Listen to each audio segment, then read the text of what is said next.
మనకి మెన్సెస్ అయిన తర్వాత ఆ కడుపు నొప్పి అనేది ఎలా వస్తుంది ఏంటనేది అలాంటి టైంలో మనకి ఏమనిపిస్తుంది అంటే చాలా మందికి, నాకైతే మాత్రం ఆ స్టమక్ పెయిన్ అనేది చాలా విపరీతంగా వచ్చేదండి. అంటే అది భరించలేక చనిపోదామా అన్నంత పెయిన్ అయితే వస్తూ ఉండేది. ఈ ధ్యానం ఎప్పుడైతే పరిచయం అయిందో దానికి ముందు ఎన్నో రకాల మెడిసిన్స్ అయితే వాడటము, తర్వాత చాలా సఫరింగ్ అయితే ఉండేది. కానీ ఎక్కడ తిరిగినా సరే దాని ప్రాబ్లం సొల్యూషన్ ఉండి దొరకలేదు. ఈ ధ్యానంలోకి వచ్చిన తర్వాత నాకు ఆ కడుపు నొప్పి అనేది తగ్గింది. అలాగే సాయి మేడం ఇది ధ్యానం చేయాలంటే అన్ని మానేయాలని మాటలు ఇలా నిమిషం మాట్లాడి ధ్యాన పరిచయం చేసిన తర్వాత వెంటనే నేను అన్ని అనేది విడిచిపెట్టడం జరిగింది. తద్వారా తర్వాత సాయి మేడం ద్వారా జీకే సార్ నాకు పరిచయం జరిగిందండి. 97లో సార్ విజయవాడలో చదువుతూ అలా చిన్న సూట్ కేసు పట్టుకుంటూ మెడికల్ కిట్ పట్టుకుంటూ ప్రతి ఊరు అప్పటి నుంచి కూడా సార్కి ధ్యానం పరిచయం జరగడం వల్ల ప్రతి విలేజ్ ఆ మెడికల్ కిట్ పట్టుకొని ప్రతి ఒక్కరికి, అంటే అది ఒక నేను ఒక డాక్టర్ని అంటే తన దగ్గరికి సార్ దగ్గరికి అందరూ వెళ్తారు కాబట్టి ఆ మెడికల్ కిట్ పట్టుకొని తిరుగుతూ ధ్యాన ప్రచారం చేస్తూ ఉండేవారు. అలాంటి డాక్టర్లు ధ్యానం చేస్తున్నప్పుడు మనం కూడా ధ్యానం చేయాలని ఇంకా విస్తృతంగా నేను ధ్యానం చేయడం అనేది జరిగింది. అలాగే 2000లో మెడిటేషన్ హెల్త్ క్లినిక్ వ్యాపూర్లో జీకేసా పెట్టినప్పుడు అమ్మ మార్నింగ్ పూట రావాలని చెప్పినప్పుడు ఫస్ట్ మెడిటేషన్ హెల్త్ క్లినిక్ అయితే లేదండి, ఇంటి దగ్గరే వాళ్ళు వరలక్ష్మి నగర్లో ఉన్నప్పుడు మేము అక్కడ ఇంటికి వెళ్ళి ప్రతి ఒక్కరికి లెటర్స్ రాసి ఉత్తరాలు పావలా కార్డు ఉంటుంది కదండి, ఆ కార్డు మీద లెటర్లు అయ్యి రాసి విజయనగరం శ్రీకాకుళం వీటి మీద లెటర్ రాసి ప్రతి ఒక్క పేషెంట్ కార్డుకి సార్కి అప్పుడు మ్యారేజ్ అయిన తర్వాత శ్రీకాకుళం వెళ్తూ ఉండేవారు. అక్కడ ఎవరైతే పేషెంట్స్ ఉన్నారో వాళ్ళకి మేము లెటర్స్ అయ్యి కూడా వేయడం జరిగేది. అప్పుడు ఈ ఫోన్ అవైలబుల్ అనేది మనకు అప్పుడు లేదండి 97లో. అందుకే ఎన్వలప్ పోస్ట్ కార్డ్స్ మీద మేము లెటర్స్ రాసి అందరికీ పేషెంట్ కార్డ్స్కి వివరణ ఇస్తూ ఉండేవాళ్ళం. 2000లో మెడిటేషన్ హెల్త్ క్లినిక్ వ్యాపూర్లో పెట్టడం జరిగింది. ఆ క్లినిక్ పెట్టిన తర్వాత చాలా మంది మనకి ఈ ధ్యానంలోకి రావడం జరిగింది. ఆ మెడిటేషన్ హెల్త్ క్లినిక్ అనేది పేరుకే అది డాక్టర్గా అది క్లినిక్ పెట్టడం జరిగింది.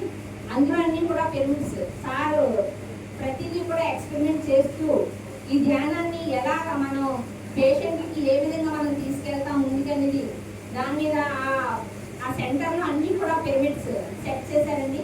ఎవరికైనా హెల్త్ ప్రాబ్లం ఉంటే దానికి ఆ ఒకటి అంతా డార్క్ రూమ్ చేసి ఆ చిన్న పిరమిడ్స్ అన్నీ పెట్టి ఆ పిరమిడ్ కింద ఆ పేషెంట్ బాక్స్ని అందులో కూర్చోబెట్టి వాళ్ళకి ఆ ఎనర్జీ అది కూడా ఎలా వెళ్తుంది, నిజంగా ఈ మెడిటేషన్ ద్వారా వాళ్ళకి తగ్గుతుందా, ఇలాంటి నమ్మకాన్ని మనమైతే ఎలాగైతే తెలుసుకున్నామో అలాగే ప్రతి ఒక్క పేషెంట్కి కూడా దీని కింద కూర్చుంటే హీల్ అవుతుంది అనేది తెలియపరచడం కోసం ఆ పిరమిడ్ కింద పెట్టడం. బయటకు వచ్చిన తర్వాత రిసెప్షన్లో అవన్నీ ఎక్స్పెరిమెంట్ చేసిన తర్వాత ఇప్పుడు మనకి 350 టాబ్లెట్ అనేది కూడా ఇప్పుడు రాయడం జరిగింది దాని రీసెర్చ్ ద్వారా. అప్పుడు ఆ పేషెంట్ గారు బయటకు వచ్చిన తర్వాత ఆ సర్జన్ సాంగ్ వచ్చింది, వాళ్ళు వచ్చిన మెడిటేషన్లో వచ్చిన ఎక్స్పీరియన్స్ అంతా మనతో డిస్కషన్ చేసి మాకు ఇలా ఉంది అంటారనమాట. అంటే మెడిటేషన్ చేసినప్పుడు మనకి ఎక్కడైతే హెల్త్ ప్రాబ్లం ఉందో అది హీలింగ్ అవుతుందండి. ఆ ప్రాబ్లం ఎక్కువగా అవుతుంది. వాళ్ళకి తెలియక ఏమవుతుందంటే మేము మెడిటేషన్లో వచ్చిన తర్వాత అది నొప్పి ఎక్కువైపోతుంది చేయాలన్నమాట. అంటే ఆ పెయిన్ వచ్చింది అంటే అది అక్కడ ప్రాబ్లం క్లియర్ అవుతుందనేది వాళ్ళకి మనం తెలియపరచాలి. ఆ హీలింగ్ ప్రాసెస్ అనేది జరుగుతుంది. ఎక్కడైతే మనకి కాలు దగ్గర తల దగ్గర మనకి మన బాడీలో మనకి అక్కడ ఎక్కడ ప్రాబ్లం ఉందో అది మనకు తెలుస్తుంది. ఆ ప్రాబ్లమ్ని మనం హీల్ చేసుకోవాలనుకుంటే ధ్యానంలో కూర్చున్నప్పుడు అది హీల్ అవుతుంది అనమాట. అది చాలా చక్కగా హీల్ అవుతుంది. మనం అంటే ప్రాబ్లం చిన్నదైతే తక్కువసేపు ధ్యానం చేస్తే హీల్ అయిపోతుంది.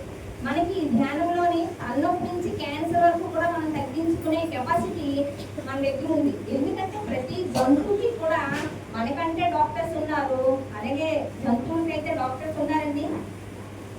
పక్షికి అవి ఎక్కడో చెట్ల మీద ఉంటాయి దెబ్బ తగ్గించుకొని అదంతరమే వాటిని అవి హీల్ చేసుకుంటాయి. అలాగే ప్రతి మనిషికి కూడా ఎవరందరూ వాళ్ళకి హీల్ చేసుకునే పవర్ ఉంది. మనం ఏంటంటే వేరొకరి మీద ఆధారపడడం అనేది మనకు ఉంది. అలాగే మనం ఈ ధ్యాన సాధన చేయడం వల్ల మనకి కాస్మిక్ ఎనర్జీ అనేది మన లోపలికి ప్రవేశించి మనల్ని మనం హీల్ చేసుకునే పవర్ మన దగ్గర ఉంది. మనకి పత్రిసార్ ద్వారా ఈ ధ్యానం తెలిసిన తర్వాత ఈ పిరమిడ్ కాస్మిక్ ఎనర్జీ అనేది మనం తీసుకొని మనల్ని మనం ప్రతి మనిషికి కూడా ఎలాంటి పెద్ద సమస్యనైనా మనం హీల్ చేసుకునే శక్తి అయితే మన దగ్గర ఉందంటే ఆ టైం పెట్టి అంటే మనల్ని మనం నమ్ముకోవాలి. ఫస్ట్ మన మీద మనకి విశ్వాసం అనేది ఉండేటప్పుడు ఆ ప్రాబ్లమ్ని చాలా తక్కువగా తగ్గిపోతుంది. అలాగే మనకి పక్కన మనకి గైడ్ చేసిన వాళ్ళు ఉన్నప్పుడు కూడా మన మీద మనకి నమ్మకం పెరిగిద్దాన్ని మనం ఫీల్ చేసుకోగలుగుతాం. అయితే నేను ఆ రోజుల్లో చదివేది మాది పల్లెటూరు అండి, పెద్దగాడి. నేను 10th వరకు చదువుకున్నాను. మా ఊళ్ళోకి వెహికల్స్ వచ్చే అవైలబుల్ లేదు, అందుకని 10th వరకు చదువుకున్న తర్వాత ఈ ధ్యానంలోకి 97లో ఈ ధ్యాన మార్గంలో నేను చేరడం జరిగింది. అప్పుడు అందరికీ సార్ దాని రూపంలోని మనం ఏదైతే ఇస్తామో అది మనకి డబుల్ అయి వస్తుంది, మన సేవ రూపం మనకి ఏది వీలైతే అది ఆ సేవ రూపంలో మనం చెయ్యాలనుకునేటప్పుడు నేను అదే నమ్మకంతో ఆ రోజు నేను జీకే సార్ దగ్గర నమ్మకంతో ఆ ధ్యానాన్ని నేను చేయడం జరిగింది. అలాగే అంచులంచుల్లో కూడా ఎదగడం జరిగిందండి. ఆ రోజు నాకు రిసెప్షన్లో ఒక 1000 రూపాయలు ఇస్తానంటే రిసెప్షన్లో 2000లో సార్ దగ్గర జాయిన్ అవ్వడం జరిగింది. కానీ ఏ రోజు కూడా నాకు ఎప్పుడు ఎలాంటి అమౌంట్ కోసం కానీ దేనికి ఎప్పుడు ప్రాబ్లం రాలేదు. ఆ సేవ అనేది మనం ఎప్పుడు కూడా విశ్వసించి చేసేటప్పుడు వాళ్ళ ఫ్యామిలీ అంతా ఈ రోజు ఎంత డెడికేషన్గా ఆ వర్క్ తీసుకొని మొత్తం ఫ్యామిలీ మొత్తం అంటే ఇప్పుడు మనం ఫస్ట్ నుంచి చూసుకున్నట్టయితే ఫ్యామిలీలో 10 సార్లు ఉన్నారనుకోండి, 10 సార్లు ఒక్కరే రావడం జరిగింది, మొత్తం ఫ్యామిలీ అంతా రావడం జరగలేదు. ఇక్కడ జీకే సార్ వాళ్ళ ఫ్యామిలీ మొత్తం ఎవరిని చూసినా సరే వాళ్ళంతా వర్క్ తీసుకొని చాలా హార్డ్ వర్క్ తీసుకొని చాలా ఈజీగా ఈరోజు చేస్తారు. అలా మేము అప్పుడు ఆ వర్క్ అంతా చేసినప్పుడు నాకు నేను చదివింది 10th అయినా సరే ఆ రోజు అన్నారు నీకు ముందు ముందుకు 5000 రూపాయలు జీతానికి వెళ్తామని చెప్పినప్పుడు నేను 1000 రూపాయలు అప్పు చేసినప్పుడు 5000 అంటే ఆ రోజున నాకు చాలా గొప్ప అండి. 2000 అవునా నేను ఇంత జీతానికి వెళ్తానా అని డౌట్ కూడా ఉండేది. అంటే సార్ చెప్పారు కదా, సార్ చెప్తే ఖచ్చితంగా అవుతుంది అనేసి నేను అనుకున్నాను. అనుకున్న తర్వాత నాకు అక్కడ 2000లో వర్క్ చేసిన తర్వాత 2004లో నాకు మ్యారేజ్ అయిందండి. నేను అప్పుడు నాకు మ్యారేజ్ ముందే నేను ఒక డ్వాక్రా గ్రూప్లో నేను ఒక సభ్యురాలుగా నేను ఉండేదాన్ని మా ఊళ్ళో.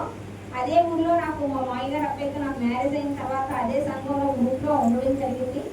ఉన్న తర్వాత నేను నాకు గ్రూప్లోని మాకు కొంత అమౌంట్ మనకి పాడవటి ఇవన్నీ వస్తాయి కదా, నేను ఇంకా గ్రూప్లో నేను లీడర్గా ఉండేదాన్ని. నేను వెళ్ళడం మానేశాను గ్రూప్స్కి. ధ్యానం ఇదంతా బాగుంది అని చెప్పేసి నేను ఇంక ఇందులో ఉండిపోవడం జరిగింది అనమాట.